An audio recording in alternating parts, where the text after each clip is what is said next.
ఉంది. శుక్లాం వరదరం విష్ణు శశివర్ణం చతుర్భుజం ప్రసన్నవదనం ధ్యాయేత్ సర్వవిఘ్నోపశాంతయే.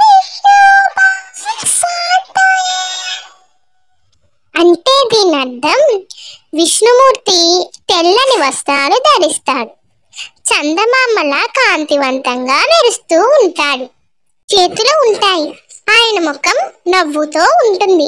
ఆయనను మనం ధ్యానిస్తే మన అడ్డంకులన్నీ తొలగిపోతాయి. నేను చెప్పిన శ్లోకం మీరందరూ కదా. ధన్యవాదములండి. నమస్కారం. మరిన్ని శ్లోకాల కోసం వెయిట్